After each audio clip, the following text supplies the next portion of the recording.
Indeed, it is a historic moment at a historic location placed in Damascus. Umayyad Mosque, which was built in the 7th century and has seen a lot, has been witness of the history of this country. But this is an exceptional moment. The regime that lasted for more than half a century has collapsed, and this is the first Jum'ah prayer after a regime of more than half a century and 13 years of a brutal civil war. You're seeing Syrians from all across the country are coming here. I've been talking to Syrians who are coming from Aleppo. Aleppo's eastern parts have been completely leveled down in 2016 by the regime forces. I've been talking to people who are coming from Homs. Homs has remained 3 years under the regime's siege.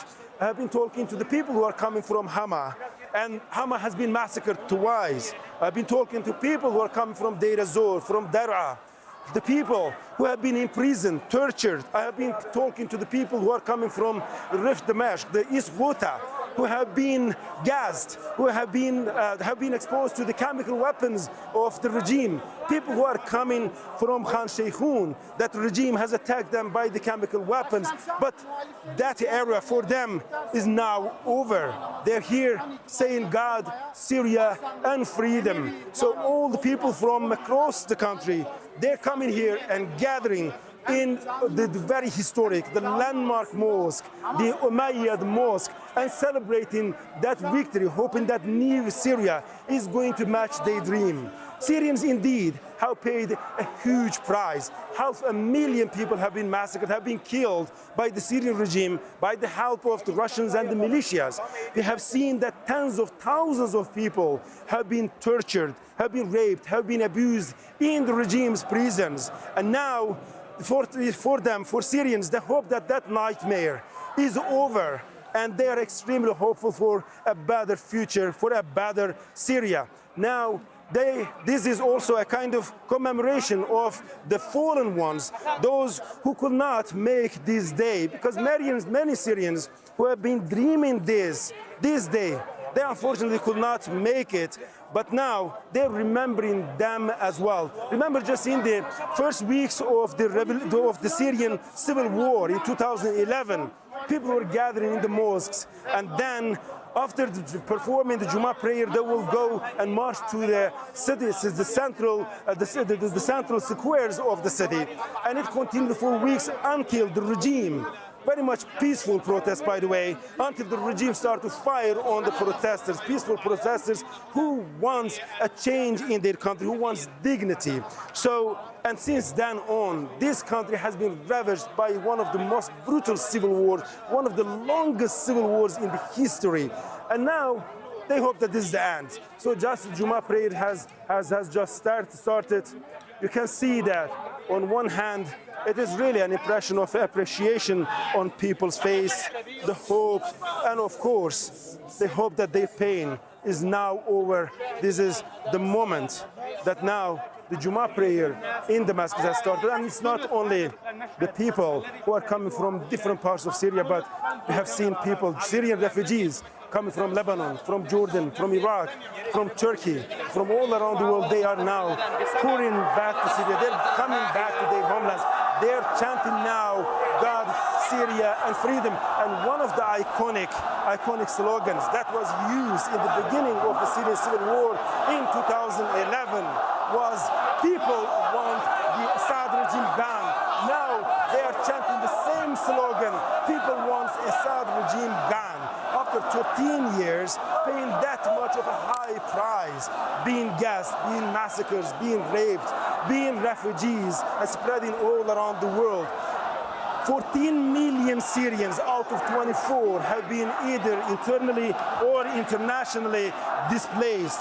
Now they are coming back and they're celebrating a victory. Many Syrians thought that this day is not going to come.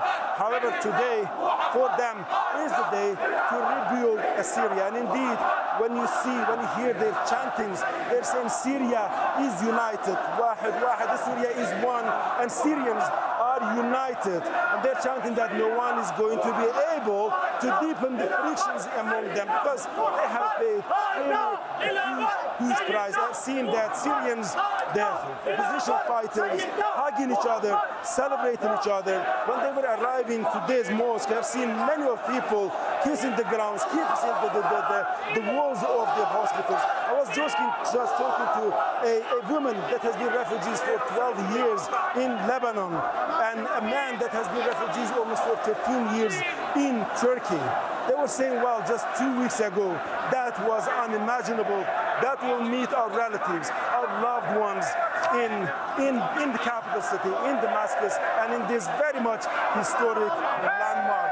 I see that now actually indeed here, some of the security forces are trying to keep the crowds away from us, because it is extremely now a tight place. We're talking about tens of thousands of people here gathering during the first Jum'ah prayer after what they call the revolution, after the collapse of the Syrian regime, after the collapse of the Assad dynasty that has lasted for 54 years.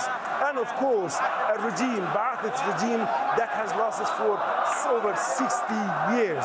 Now they say it's time to rebuild the Syria that they have dreamt about, the Syria that they have fought for, the Syria that they have lost though so many of their loved ones for.